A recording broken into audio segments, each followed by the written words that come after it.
Hello जी, अस्सलाम वालेकुम नाज़रीन। उम्मीद करती हूँ आप सब लोग खैरियत से होंगे। मैं किन्ज़ा हूँ कराची से, और मैं जो आज आपको वाक़या सुनाने जा रही हूँ ये एक रियल स्टोरी है।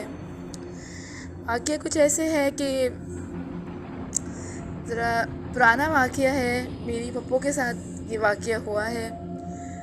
ऐसा वाक़या है कि हम सब लोग, हम अम्मी अब्बू, हम सब बहन भाई, हमारी पप्पो, हम सब की फ़ैमिली, हम लोग सेवन शरीफ गए थे घूमने के लिए, ठट्टा सेवन शरीफ। तो ऐसा हुआ कि हम लोग गए, वहाँ पे कोई रिश्तेदार थे हमारे सेवन शरीफ में।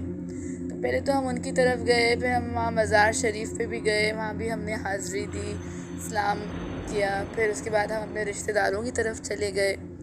तो वहाँ दोपहर हो गई हम लोगों को पहुँचते पहुँचते। दोपहर में हमने खाना वगैरह खाया। तो फिर जब हम वहाँ से निकल रहे थे तो मगरिब का टाइम हो रहा था, मतलब गर्मियों का टाइम था, कोई सर्दियों का दिन नहीं थे, गर्मियों के दिन थे। तो हम जब वहाँ से निकले तो वापसी पे जब हम आए हैं तो ठट्टा रास्ते में पड़ता है। ठट्टा हम चले गए, वहाँ पे भी हमारे रिश्तेदार थे। तो हमारे वालिद साहब ने कहा चलो आज रात हम यहाँ ही गुजार लेते हैं ठट्टा में ना। तो जब हम अपने रिश्तेदारों की तरफ गए, हमने वहाँ पे रात स्पेंड करी। तो मेरी पप्पो जो थी वो काफ़ी खूबसूरत थी, मतलब यंग भी थी उस टाइम और बहुत हसीन थी। तो हम जिस रिश्तेदारों की तरफ गए तो उन्होंने हमें एक रूम दे दिया जहाँ हम सब लड़कियाँ वहाँ पे एक जगह हो गई, सारे मर्द हजरात एक जगह पे हो गए, एक रूम में हो गए। तो मेरी पप्पो जो हैं, उस टाइम तो मोबाइल फ़ोन वगैरह कुछ नहीं होते थे, तो PTCL पे उन्होंने कॉल करी। वो मतलब बात बात वगैरह कर रही थी PTCL पे। तो PTCL पे जब वो बैठी हुई थी जहाँ पे, तो वहाँ पे एक शीशा था, मतलब वो पीछे का मंज़र उनको नज़र आ सकता था, मतलब खिड़की वगैरह पीछे वो देख सकती थी कि खिड़की है, शीशे में खिड़की वगैरह सब नज़र आ सकती थी।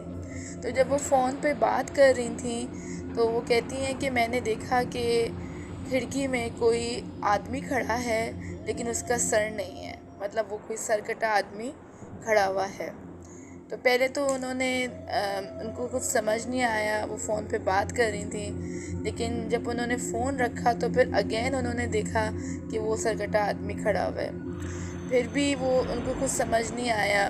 फिर जब वो गौर से उन्होंने शीशे के अंदर देखा तो वाकई में कोई आदमी था, पर जिसका हेड नहीं था। उसने काले रंग की जैकेट पहनी हुई थी। और तो फिर वो चीखें मारी मेरी पप्पो ने काफ़ी ज़्यादा। कहती हैं कि बस मुझे वापस कराची जाना है, मुझे यहाँ पे नहीं रुकना। तो हम सब परेशान हो गए कि रात का इतना ज़्यादा टाइम हो रहा है। मेरे वालिद साहब कहने लगे अभी हम कैसे जा सकते हैं। मेरी पप्पो कहने लगी नहीं, यहाँ मैंने कुछ चीज़ें देखी हैं। तो मेरे वालिद साहब ने कहा तुम आयतुल कुर्सी पढ़ो और तुम जो सोने की कोशिश करो तो सब ठीक हो जाएगा। मेरी पप्पो ने जो है वज़ू किया, नमाज़ पढ़ी, उन्होंने आयतुल कुर्सी पढ़ी। तो वो जैसी सोने की तैयारी कर रही थी, हम सब भी एक ही रूम में थे, पर उनको बहुत ज़्यादा फीलिंग्स हो रही थी जैसे कोई उनको मुस्तकिल तकलीफ़ पहुँचाने के लिए खड़ा हुआ है। तो कहती हैं जब मैं लेटी हूँ बिस्तर पे आके, और तो मुझे फ़ील हुआ जैसे कि कोई चीज़ मेरे कान में मुझे कुछ ना कुछ बोली जा रही है, कोई जैसे ख़ातून की आवाज़ है, उन्हें से डिस्टर्ब कर रही है काफ़ी। तो बहरहाल फिर वो उठ के बैठ गई, हम सब सो रहे थे, फिर वो उन्होंने चीखें मारना शुरू कर दी। तो इतने में मेरे वालिद साहब भी आ गए, मेरी वालदा भी वहाँ पर थी, हम लोग भी वहाँ पर थे। तो उनकी बहुत बुरी हालत हो गई, और कुछ टाइम गुज़रा नहीं कि उन्होंने जो है ना चीखें मारना शुरू कर दी, और वो बिस्तर से वो उछलना शुरू हो गई। उनके सर के बाल खुल गए, उनके बाल बंधे हुए थे और वो उनके बाल खुल गए, और वो अजीब अजीब खौफनाक किस्म की उन्होंने आवाज़ें निकालना शुरू कर दी। तो जब हमने ये मंज़र देखा तो हम तो बहुत डर गए, हम खुद परेशान हो गए, क्योंकि उस टाइम तो मैं छोटी थी काफ़ी। मैंने अपनी पप्पो की हालत देखी तो मुझे भी बहुत ज़्यादा खौफ आने लगा कि ये हो क्या रहा है। तो फिर मेरे वालिद साहब ने कहा चलो फिर हम चलते हैं वापस ना। तो उन्होंने बहुत पप्पू को बोला कि चलते हैं, पर पप्पू एकदम से स्टिल हो गई। ना वो कोई जवाब देती, ना वो कुछ बोलती। सिंपल से सिर्फ उनको झटके लगते रहते। तो और वो बस उनके मुंह से जो है वो राल गिरती रही, पानी गिरता रहा, पर वो कुछ भी नहीं बोल पा रही थी। और बस वो अजीब सी ड्रॉनी आवाज़ें उनके मुंह से निकलने लगी। तो बहुत ज़्यादा ये खौफनाक मंज़र था हमारे लिए। और जब सुबह हुई तो हमारे पप्पू को बहुत तेज़ बुखार चढ़ा हुआ था। जब हम लोग कराची के लिए रवाना हुए हैं, जब कराची पहुँचे तो आप यकीन माने हमें शाम हम अपने घर पहुँचे तो उनकी फिर से वही कैफ़ियत हो गई। उनकी बहुत बुरी हालत थी। उनके ऊपर वही चीज़ जो है उनको आके दोबारा से अटैक हो गई। वही उनके बाल खुल गए, वही उनका चीखना रोना शुरू हो गया। फिर मेरे वालिद साहब बहुत परेशान हुए। उन्होंने कहा कि अब जो है किसी को इनको दिखाना पड़ेगा, इनका इलाज कराना पड़ेगा। तो जब उनको किसी से दम वगैरह करवाया, किसी कारी साहब से, तो उन्होंने बोला कि कोई बहुत गंदी चीज़ जो है ना इनके ऊपर हावी हो गई है।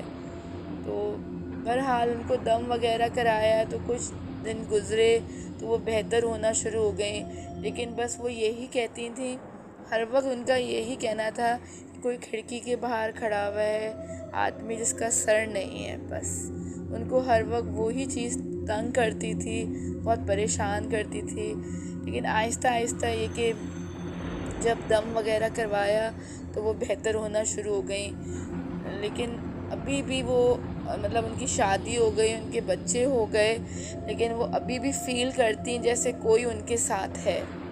और उनकी कभी कभार बहुत तबीयत ख़राब हो जाती है, उनके जिस्म पे लाल रंग के दाग पड़ना शुरू हो जाते हैं। और जैसे कि अगर मतलब रात अगर वो नमाज़ पढ़ें तो उनके जो हाथ हैं उन पे नील के धब्बे पड़े हुए होते हैं। तो उनकी हालत अभी भी सही नहीं रहती। मतलब काफ़ी टाइम गुज़र गया, 15 साल हो गए इस बात को, लेकिन वो उनकी अभी भी तबीयत ठीक नहीं रहती।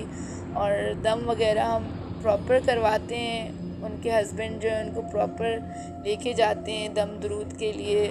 लेकिन अभी भी उनकी यही कैफ़ियत है, अभी भी वो यही कहती हैं कि बस उस खिड़की में वो आदमी काले रंग की जैकेट पहना हुआ है लेकिन उसका सर नहीं है।